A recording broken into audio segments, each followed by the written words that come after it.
महाराष्ट्र का चेरापूंजी कहा जाता है। सुंदर वादियों के बीच गर्मा गर्म चाय का असली मजा लिया। आज हमारी ईवी खड़ी होती है, वहीं कभी पेशवा की घोड़ा गाड़ी रुकी होगी।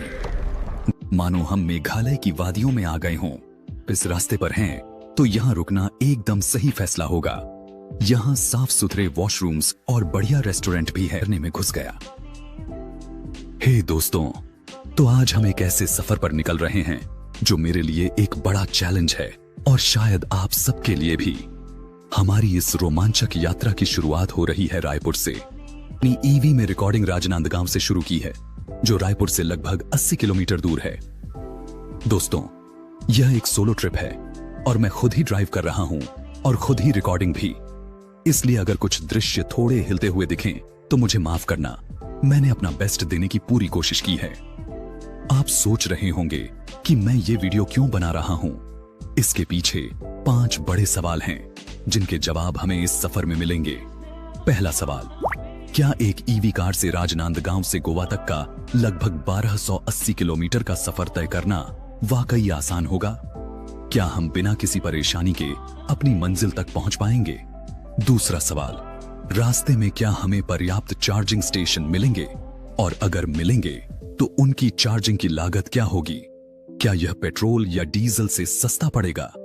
तीसरा सवाल, मैंने टोल के लिए एक एनुअल पास लिया है। क्या यह पांबावती पास पूरे रास्ते हर टोल प्लाजा पर काम करेगा या नहीं? चौथा सवाल, रास्ते में हमें कौन कौन सी ऐतिहासिक और भौगोलिक चीजें देखने को मिलेंगी? और आखिरी सवाल, इस पूरे सफर में हमारा कुल खर्च यानी चार्जिंग और टोल का कुल मिलाकर कितना बिल बनेगा?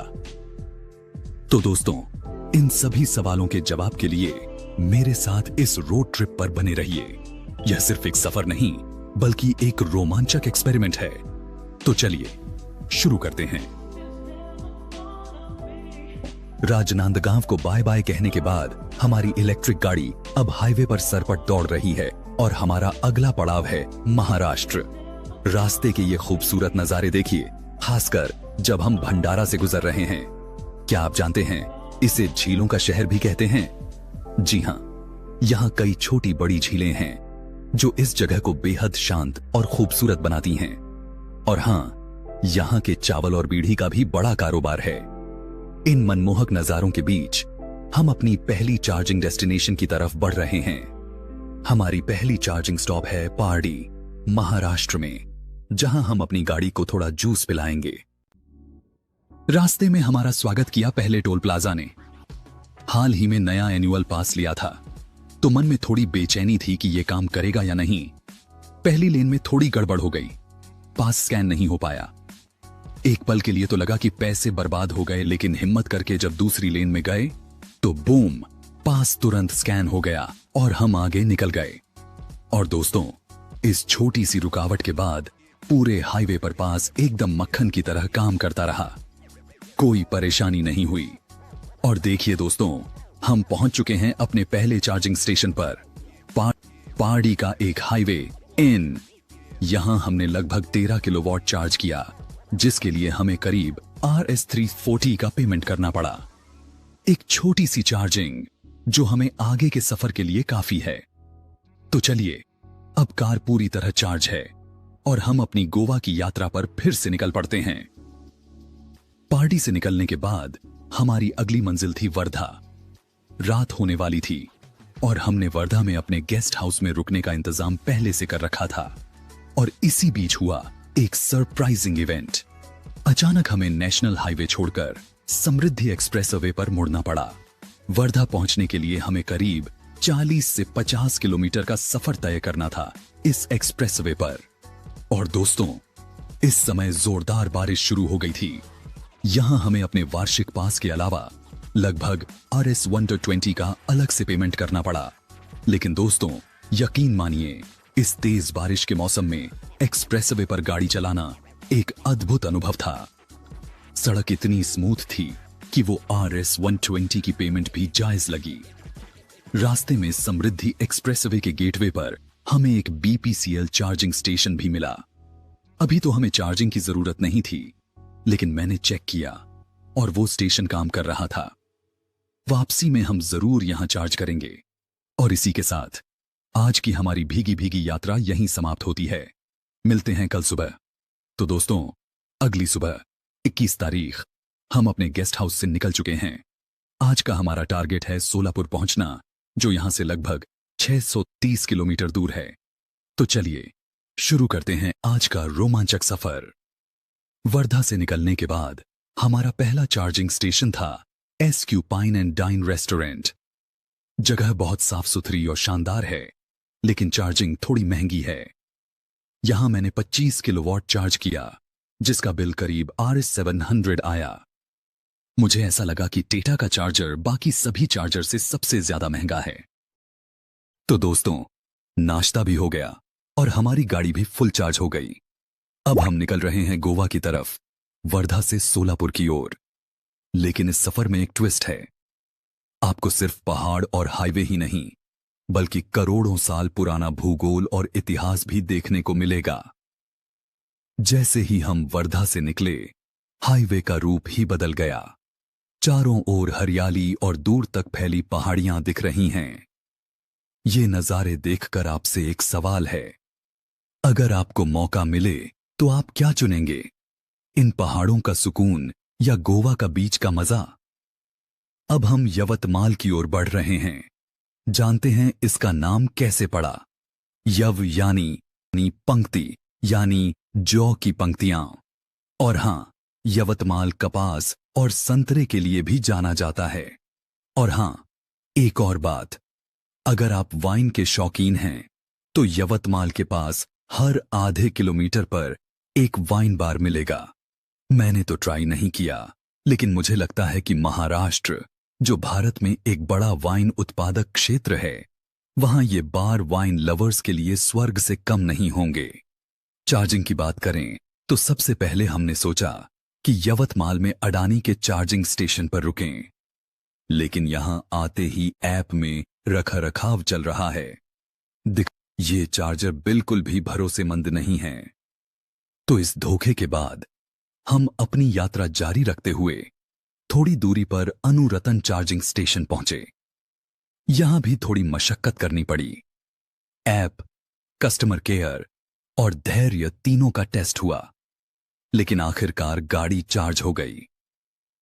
चार्जिंग पूरी होने के बाद हम फिर से अपने सफर पर निकल पड़े। अब जरा इन नजारों को देखिए। ये जो पहाड़ आप देख रहे हैं, ये सातपुड़ा पर्वतमाला का हिस्सा हैं। मजे की बात यह है कि ये टक्कर से नहीं बने, बल्कि जमीन के उठने और धंसने से बने हैं। इसे भूगोल में हॉर्स्ट और ग्राबेन संरचना कहा जाता है।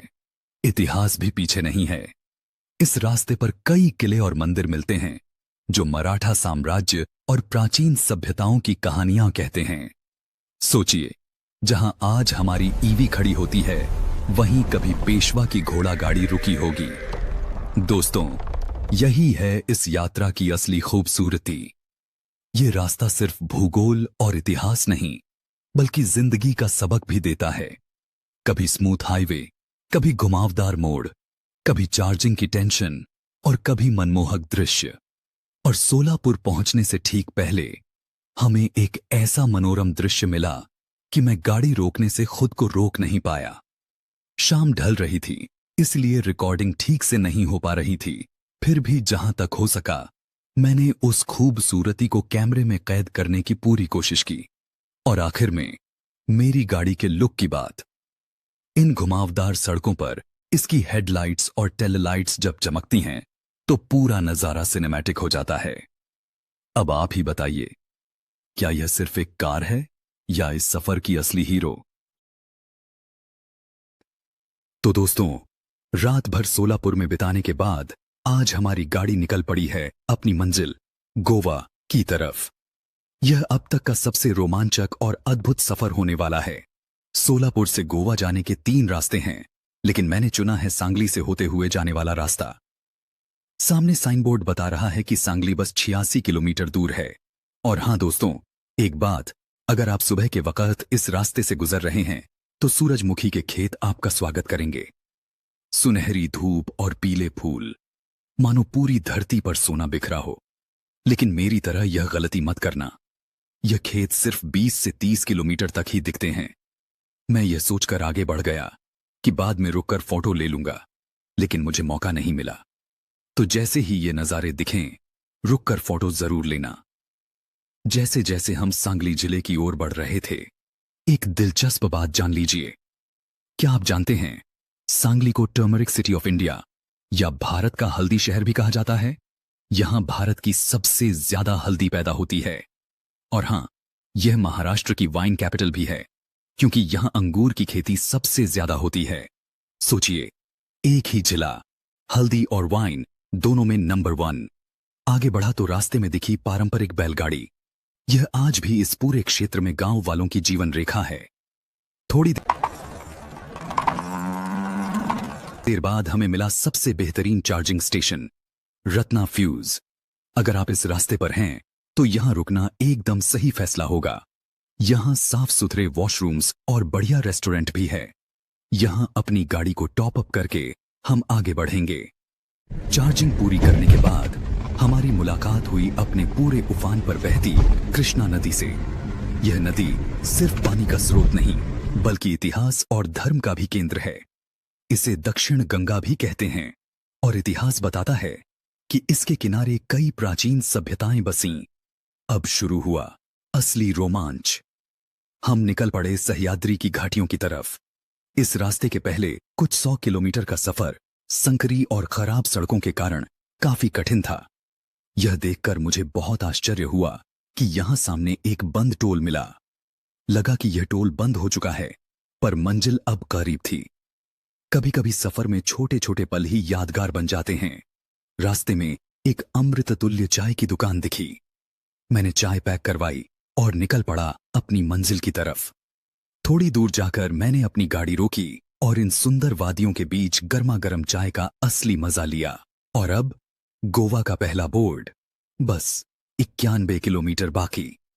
यहीं से इस सफर का सबसे शानदार नजारा शुरू हुआ। सामने सिर्फ धुंध ही धुंध थी। यह दृश्य किसी स्वर्ग से कम नहीं लग रहा था, मानो हम मेघालय की वादियों में आ गए हों। और फिर यह नजारा, दिल थाम लीजिए दोस्तों, यह है अंबोली घाट। इस जगह पर तेज बारिश और संकरी घाटियां इसे और भी खूबसूरत बनाती हैं। अंबोली को महाराष्ट्र का चेरापूंजी कहा जाता है, क्योंकि यहां साल भर सबसे ज्यादा बारिश होती है। इतिहास कहता है कि यह घाट ब्रिटिश काल में एक स्ट्रेटेजिक पास हुआ करता था, जो कोंकण को दक्कन पठार से जोड़ता था। यहां के घने जंगलों में आज भी कई दुर्लभ प्रजातियां पाई जाती हैं। आगे बढ़ा तो मिला मुझे अंबोली वाटरफॉल। मैं यहां रुका और पता चला कि यहां 20 रुपए का टिकट लेकर झरने के नीचे नहाने का मजा लिया जा सकता है। तो मैंने बिना कुछ सोचे समझे 20 रुपए दिए और झरने में घुस गया। इस अनुभव में थोड़ा समय लगा और जो यात्रा 3 बजे खत्म होनी थी, वह शाम 7 बजे पूरी हुई। मेरे दोस्त गोवा में मेरा इंतजार कर रहे थे। गोवा में एंट्री से करीब 30-40 किलोमीटर पहले मुझे होटल कावेरी के पास एक और चार्जिंग स्टेशन मिला। मैंने सोचा कि गोवा में घूमने की टेंशन न हो, इसीलिए गाड़ी को टॉप अप कर लेता हूं। और आखिरकार मैं गोवा के मुख्य इलाके में पहुंच चुका हूं। जब मैं अपने आप को समुद्र के किनारे पाता हूं, तो मंजिल को पा लेने का एहसास होता है। दोस्तों, यही है इस यात्रा की असली खूबसूरती। अब मैं इस यात्रा को समेटना चाहता हूं। जिस मकसद के लिए मैंने यह वीडियो बनाया था, उसे मैं अब आपके सामने पेश कर रहा हूं। जब मैं घर से निकला था, तो चार्जिंग स्टेशन को लेकर मुझे कुछ शंकाएं थीं, लेकिन मेरा अनुभव बहुत ही अच्छा रहा। मैंने पूरे सफर में सिर्फ 60 किलोवाट के चार्जर का इस्तेमाल किया है और मेरी गाड़ी आराम से चार्ज हुई। मुझे कहीं भी इंतजार नहीं करना पड़ा। हाँ, कुछ चार्जिंग स्टेशन काम नहीं कर रहे थे, लेकिन मैंने पहले से प्लान कर रखा था कि हर 300 किलोमीटर पर गाड़ी चार्ज करूंगा, इसलिए मुझे कहीं भी देरी का सामना नहीं करना पड़ा। मैंने अपनी पूरी यात्रा में अपने पोर्टेबल चार्जर का इस्तेमाल नहीं किया, इसलिए मैं इस ईवी कार रोड ट्रिप को थम्स अप देता हूं। आप भी जाइए और इस मजेदार यात्रा का आनंद लीजिए। मैं आपको इस सफर की कुल लागत का ब्यौरा देना चाहता हूं। मैंने जितने भी टोल प्लाजा और चार्जिंग स्टेशनों पर पेमेंट की है, उन सब का स्क्रीनशॉट यहां दे रहा हूं। इस पूरे ट्रिप में मेरा कुल खर्च लगभग 7,000 रुपए चार्जिंग में आया और 3,000 रुपए मेरे एनुअल टोल पास का। तो दोस्तों, अगर आप अपनी ईवी कार से आते हैं तो इस पूरी यात्रा में आपका खर्च सिर्फ 10,000 रुपए के आसपास आएगा, जिसमें आपका चार्जिंग और टोल टैक्स ही शामिल है। दोस्तों, आज भी बहुत लोग इलेक्ट्रिक कार लेने में हिचकिचाते हैं। उनका डर है कि लंबी यात्रा में चार्जिंग की दिक्कत होगी। मैंने ये वीडियो उन लोगों के लिए बनाया है जो नई कार खरीदने का सोच रहे हैं और ईवी को लेकर कंफ्यूज हैं। इस वीडियो को अपने दोस्तों और परिवार के साथ जरूर शेयर करें ताकि ज्यादा लोग जान सकें कि ईवी सिर्फ भविष्य नहीं बल्कि आज की जरूरत भी है। धन्यवाद। मुझे बीच में कोई खास दिलचस्पी नहीं है और वैसे भी इंटरनेट पर गोवा के अंदर की हर जानकारी और फोटो पहले से ही उपलब्ध हैं। मैं आपको यहां पर गोवा के बीच के नजारे नहीं दिखाऊंगा, लेकिन हां, समय की कमी की वजह से मैं जिस दूधसागर वाटरफॉल नहीं जा पाया, अगर आपके पास समय हो तो यह एक मस्ट विजिट ट्रैकिंग है। यहां मानसून में गाड़ी 11 किलोमीटर पहले ही रोकनी पड़ती है और उसके बाद आपको एक गाइड के साथ 11 किलोमीटर का यह खूबसूरत ट्रैक करना पड़ता है। मैं तो नहीं जा पाया, लेकिन मेरे दोस्तों ने मुझे उसके कुछ बहुत ही मनमोहक फोटो और वीडियो भेजे हैं। मैं उन्हीं दृश्यों के साथ आपको छोड़े जाता हूं।